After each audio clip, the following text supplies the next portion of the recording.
বাংলায় আজকে পাঠ করে শোনাব সৈয়দ মুস্তাফা সিরাজের লেখা ভারতবর্ষ। পিচের সড়ক বাঁক নিয়েছে যেখানে, সেখানেই গড়ে উঠেছে একটা ছোট্ট বাজার। পিছনে গ্রাম, ঘন বাঁশ বনে ঢাকা। গ্রামে বিদ্যুৎ নেই, তাই মাঝে মাঝে বিমর্ষ সভ্যতার মুখ চোখে পড়ে, যখন কিনা কাঁচা রাস্তা ধরে সবুজ ঝোপের ফাঁকে এগিয়ে আসে কোনো যুবক বা যুবতী। পরনে যা পোশাক তা আমেদাবাদের কারখানায় তৈরি, কিন্তু বাজারে বিদ্যুৎ আছে। 3টে চায়ের দোকান, 2টো সন্দেশের, 3টে পোশাকের, 1টা মনোহারির, 2টো মুদিখানার, আর একটা আড়ত আছে। একটা হাস্কিং মেশিন আছে, তার পিছনে ইট ভাটা আছে।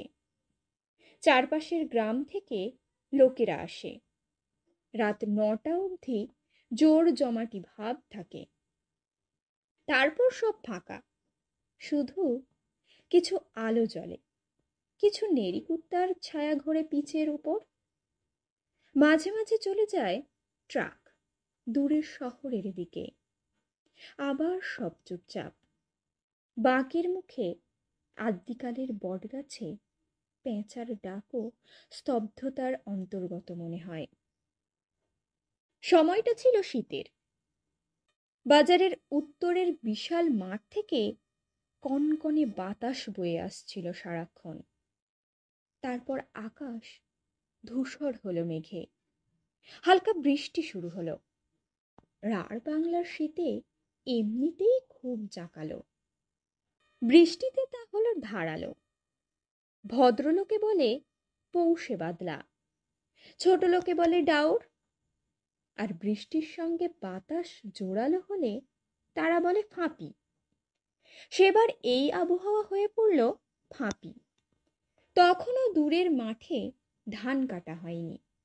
এই অকাল দুর্যোগে ধানের ক্ষতি হবে প্রচণ্ড, তাই লোকের মেজাজ গেল বিগড়ে। চাষা ভুষো মানুষ চায়ের দোকানে আড্ডা দিতে দিতে প্রতীক্ষা করতে থাকলো রোদে ঝলমল একটা দিন, এবং মুণ্ডুপাত করতে থাকলো আল্লাহ ভগবানের। শেষ অবধি ক্ষিপ্ত কোনো কোনো যুবক চাষি চেঁচিয়ে বলে দিল, মাথার উপর আর কোনো শালা নেই রে, কেউ নেই, কেউ নেই মাথার ওপর, যখন যা খুশি করা যায়। ক্ষিপ্ত মেজাজে কথায় কথায় তর্ক বাঁধে, মারামারির উপক্রম হয়, এবং তর্কের কোনো প্রসঙ্গ অপ্রসঙ্গ নেই, একটা কিছু পেলেই হলো। সেই দুরন্ত শীতের অকাল দুর্যোগে গ্রামের ঘরে বসে কারো সময় কাটে না। সবাই চলে আসে সভ্যতার ছোট্ট উনানের পাশে হাত পা সেঁকে নিতে। সেইটুকুই তার সুখ তখন, এবং অলস দিন কাটানোর একঘেয়েমি দূর করতেই নানান কথা আসে। বোম্বাইয়ের অভিনেতা অভিনেত্রী কিংবা গায়ক, অথবা ইন্দিরা গান্ধী মুখ্যমন্ত্রী, এমএলএ, নয়তো সরাবাউরি, সে সবই এসে পড়ে। জোর কথা কাটাকাটি হয়, চাওলার বিক্রিটাও বাড়ে। ধানের মরশুম, আজ না হোক কাল পয়সা পাবেই, তাই ধারের অঙ্ক বেড়ে চলে। সেই সময় এলো এক বুড়ি, থুরথুরে কুঁজো ভিখিরি বুড়ি, রাক্ষসী চেহারা, এক মাথা সাদা চুল, ছেঁড়া নোংরা একটা কাপড় পরনে, গায়ে জড়ানো তেমনই চিটচিটে তুলোর কম্বল, এক হাতে বেঁটে লাঠি। পিচের পথে ভিজতে ভিজতে দিব্যি একই তালে হেঁটে এলো। ক্ষয়া খড়বুটে মুখে তার সুদীর্ঘ আয়ুর চিহ্ন প্রকট। তর্কের মধ্যে চায়ের দোকানে ঢুকে চা চাইল সে। তাকে দেখে সবাই তর্ক থামালো। এই দুর্যোগে কিভাবে বেঁচে বর্তে হেঁটে আসতে পারল, সেটাই সবাইকে অবাক করেছিল। চা খুব আরামে গিলে বুড়ি সবার মুখের দিকে তাকালো, কিন্তু কিছু বলল না। তখন একজন তাকে জিজ্ঞেস করল, ও বুড়ি, তুমি এলে কোত্থেকে?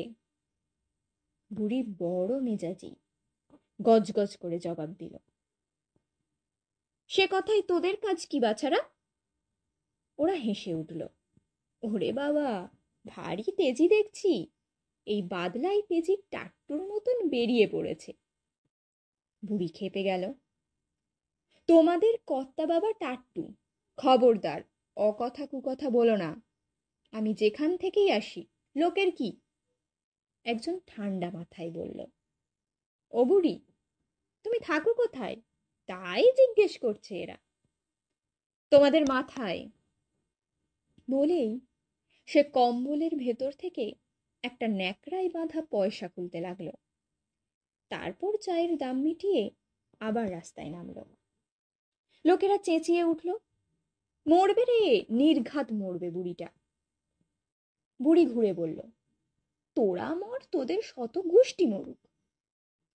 সবাই দেখল বুড়ি নড়বড় করে বাঁকের মুখের বটতলায় গেল। বটতলাটা ফাঁকা, মাটি ভিজে প্রায় কাদা হয়ে রয়েছে।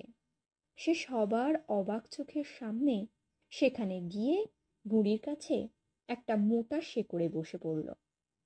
শেকড়টার পেছনে বুড়ির গায়ে খোদল আছে। সেখানে পিঠ ঠেকিয়ে পা ছড়ালো সে।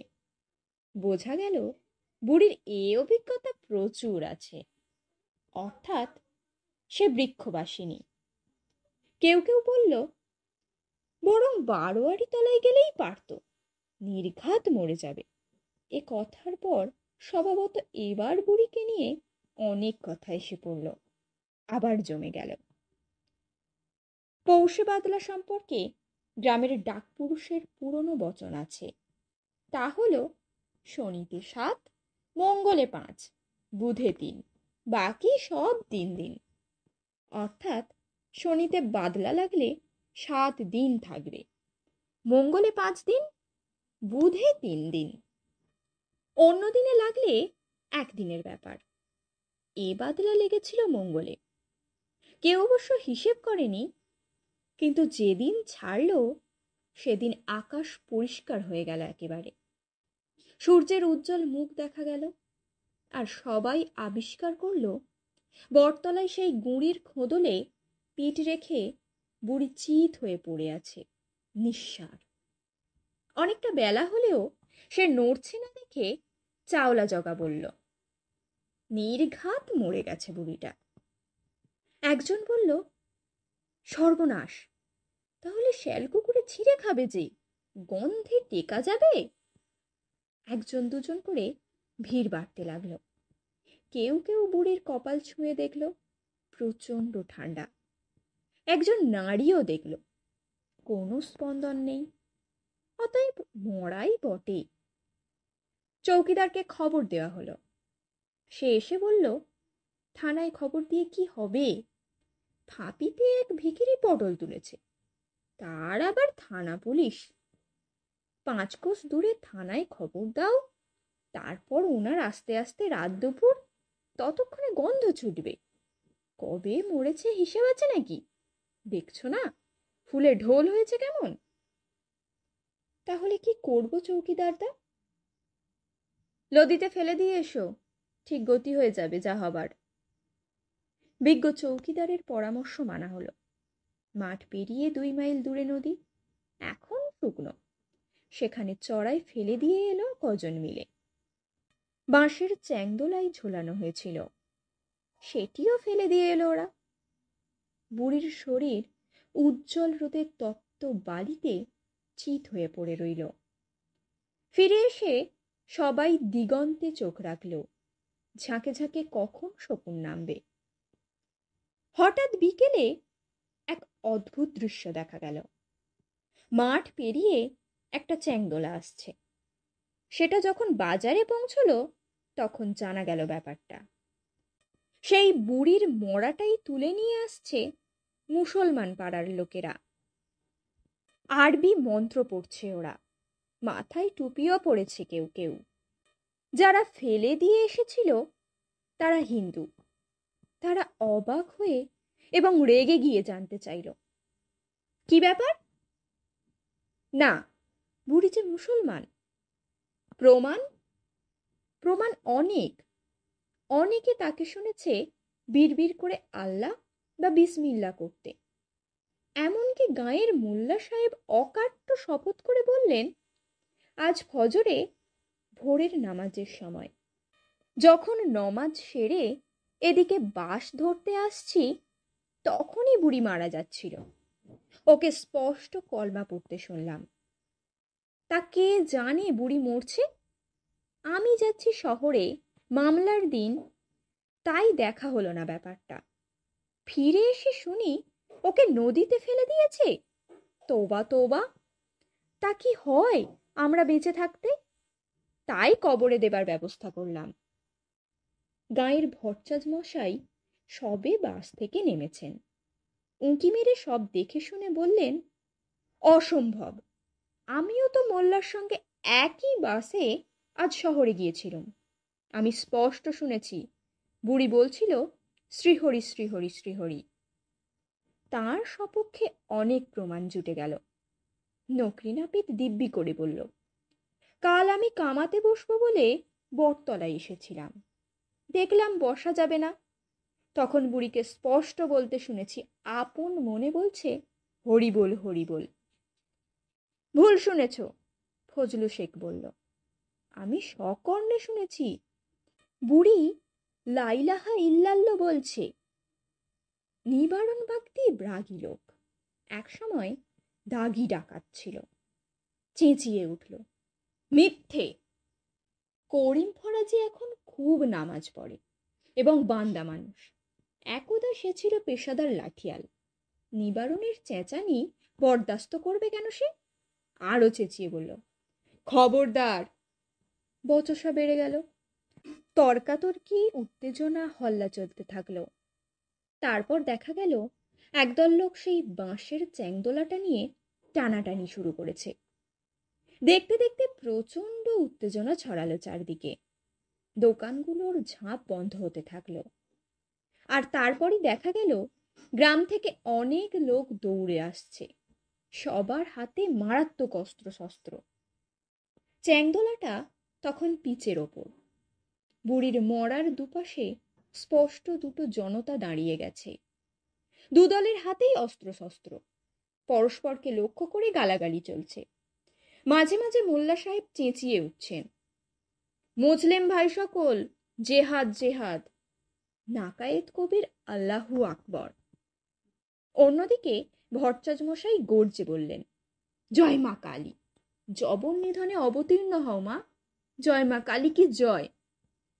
ধুন্ধুমার গর্জন প্রতিগর্জন, এবং দেখা গেল বিপন্ন আইন রক্ষক বেচারা নীল উর্দি পরা চৌকিদার তার লাঠিটি উঁচিয়ে মাঝখানে দাঁড়িয়ে আছে এবং দুপক্ষকেই কিছু বলার চেষ্টা করছে। যখনই মুসলিম পক্ষ এক পা এগিয়ে আসে, সে মরিয়া হয়ে লাঠিটা পিছে ঠুকে গর্জায়, সাবধান! আবার হিন্দু পক্ষ এগোলে সে একইভাবে সেদিকে লাঠি ঠুকে চেঁচায়, খবরদার! কতক্ষণ সে এই মারমুখী জনতাকে ঠেকিয়ে রাখতে পারত কে জানে। সে এবার পর্যায়ক্রমে পাগলের মতন দুদিকে একবার করে পিচে লাঠি ঠুকতে শুরু করলো। ঠক ঠক ঠক ঠক শব্দে কাঁপতে থাকলো। তারপরই দেখা গেল এক অদ্ভুত দৃশ্য। বুড়ির মরাটা নড়ছে, নড়তে নড়তে উঠে বসার চেষ্টা করছে। দুদিকের সশস্ত্র জনতা ফ্যাল ফ্যাল করে তাকিয়ে আছে। চৌকিদার হাঁ করে দেখছে। তারপর বুড়ি উঠল, উঠে দুদিকে তাকালো, ভিড় দুটোকে দেখল। মুখটা বিকৃত হয়ে গেল। সেই বিকৃত মুখে ফ্যাক ফ্যাক করে হেসে উঠল সে। চৌকিদার এতক্ষণে মুখ খুলে বলল, বুড়িমা, তুমি মরনি? মর, তুই মর, তোর শত গোষ্ঠী মরুক। দুদিকের ভিড়ও চেঁচিয়ে উঠল, বুড়ি, তুমি মরনি? তোরা মর, তোরা মর, মুখ পোড়ারা! বুড়ি, তুমি হিন্দু না মুসলমান? বুড়ি খেপে গিয়ে বলল, চোখের মাথা খেয়েছিস? দেখতে পাচ্ছিস না? ওরে নরখে করা, ওরে শকুন চোখরা! আমি কি তা দেখতে পাচ্ছিস না? চোখ গেলে দেব। যা যা পালা, বলে সে নড়বড় করে রাস্তা ধরে চলতে থাকলো। ভিড় সরে তাকে পথ দিল। শেষ রোদের আলোয় সে দূরের দিকে ক্রমশ আবছা হয়ে গেল।